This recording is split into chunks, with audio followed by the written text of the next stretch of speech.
Hello, how are you? I'm Janki. Welcome back.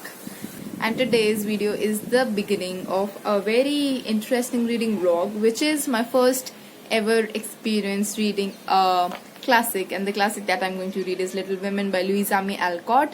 And yes, I know it's windy outside, but I just felt that I need to shoot the introduction of this video with nature because I always get those cottagecore vibes while I see the book to movie adaptation of such classics. So yes, here I am starting Little Women. I'll update you guys with how I like it, how I do not like it, and let us begin.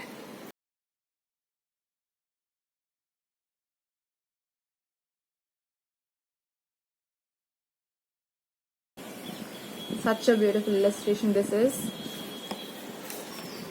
These pages are so beautiful.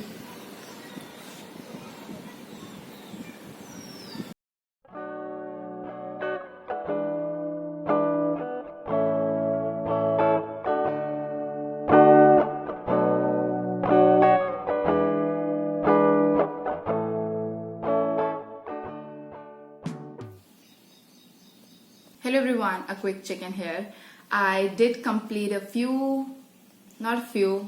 many more pages of Little Women, and I couldn't have picked a better book at this point of time. I feel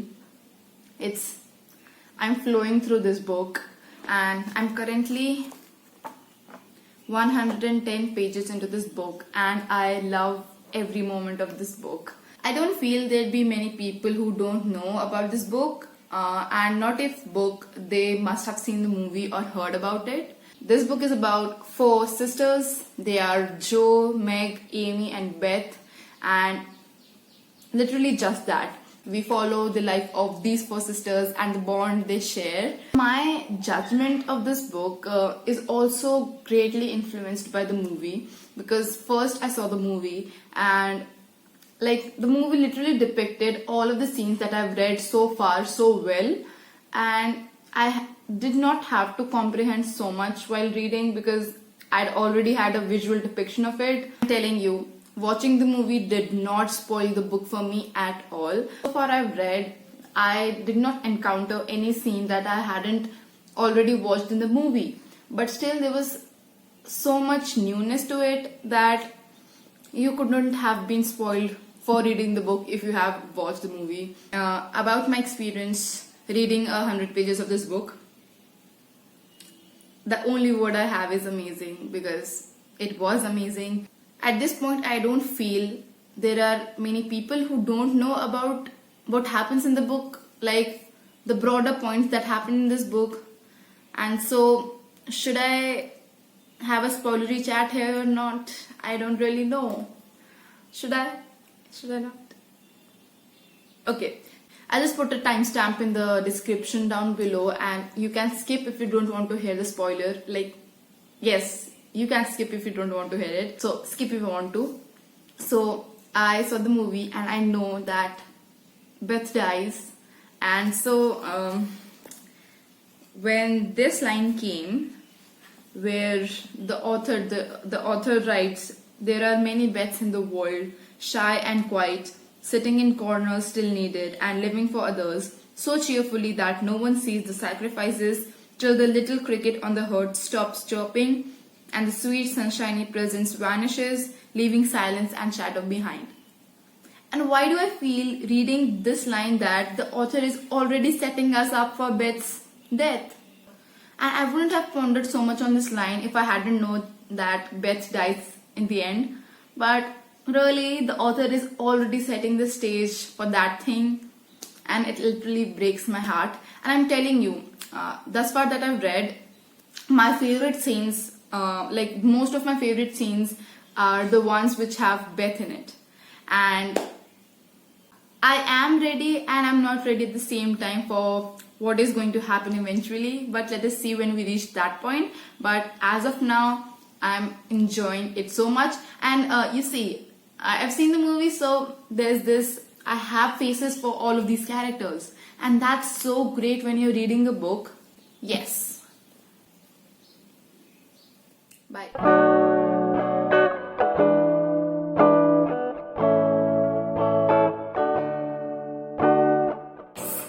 Can it possibly have some books? Definitely yes. Let us see what do we have.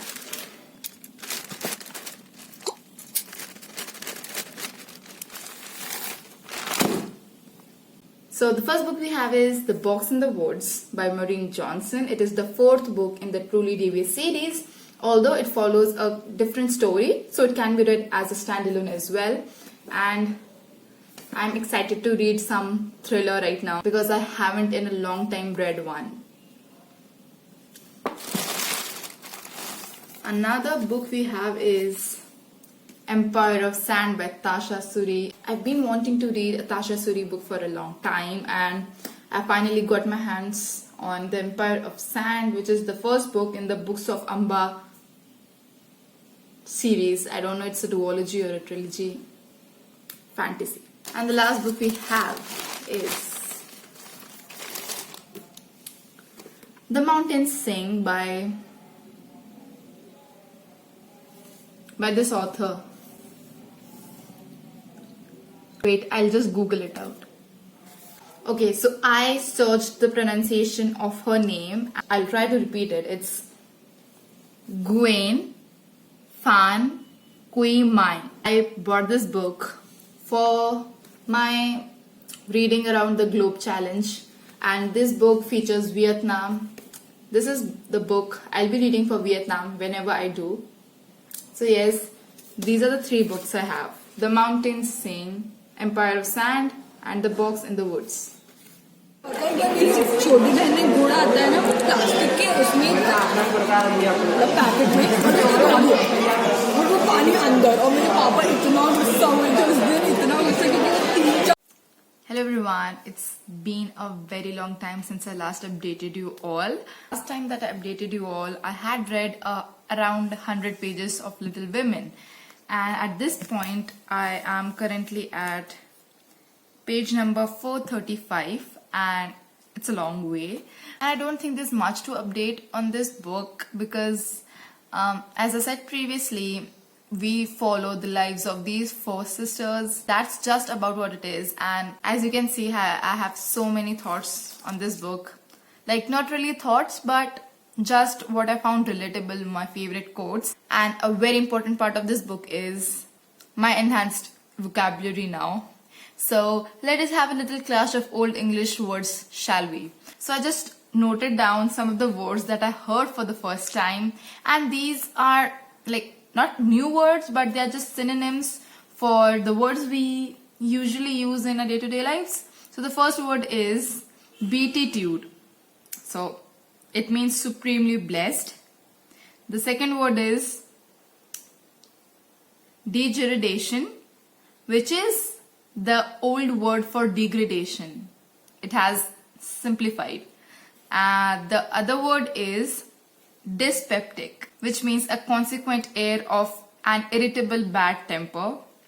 Another word is disapprobation, which is disapproval.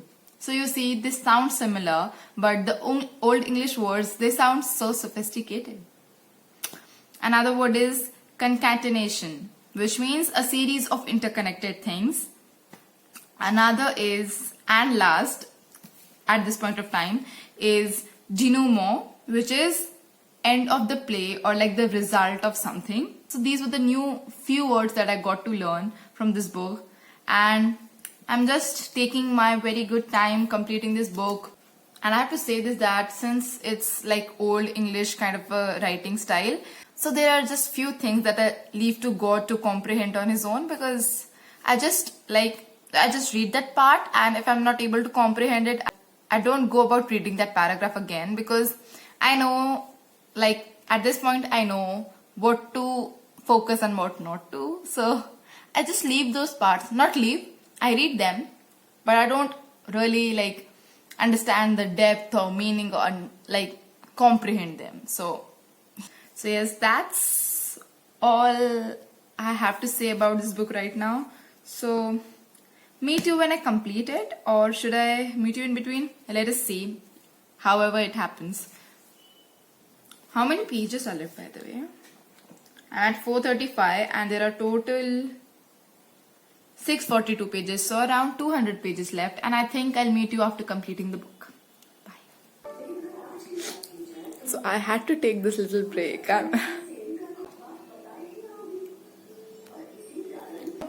What saddens me even more about a character's death is what the reaction of their near and dear ones are to that death, and in this case, Beth already has like this idea, this intuition that she's going to die, and the family members, they also get to know this.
I completed it and I absolutely love it. I adore it. I recommend it to everyone. Coming to my final thoughts on this book, I have a few things to say. So this part will be non-spoilery. So first things first, the friendship between Joe and Laurie, like that friendship is so hard to find.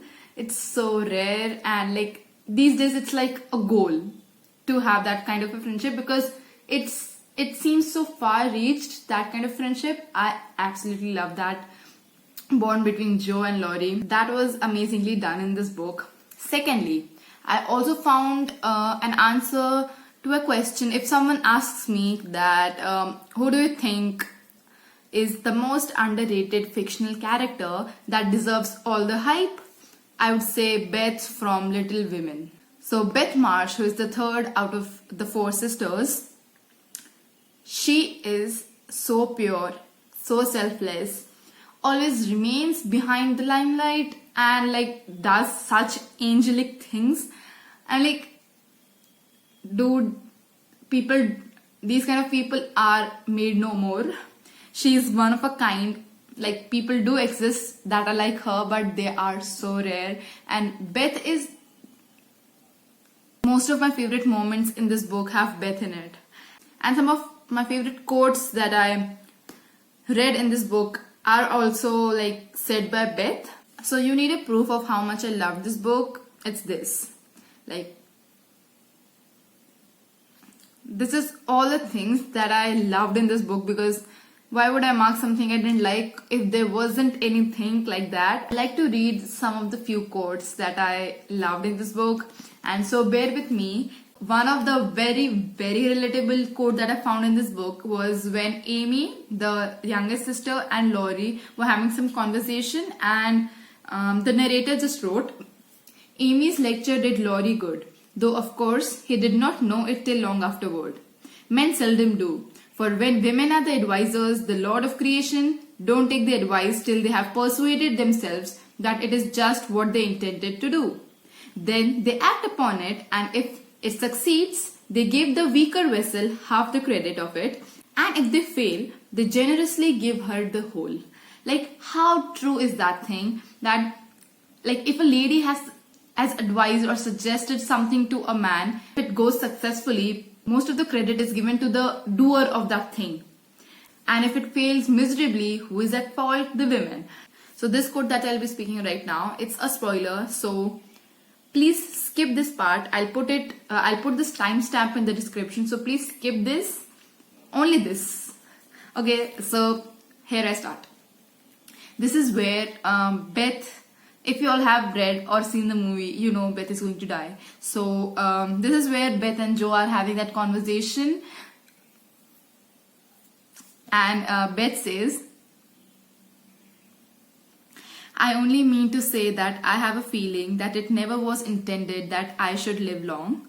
I'm not like the rest of you. I never made any plans about what I'd do when I grew up. I never thought of being married as you all did. I couldn't seem to imagine myself anything but stupid little Beth trotting about at home, of no use anywhere but there. I never wanted to go away, and the hard part now is leaving you all. I'm not afraid, but it seems as if I should be homesick for you even in heaven.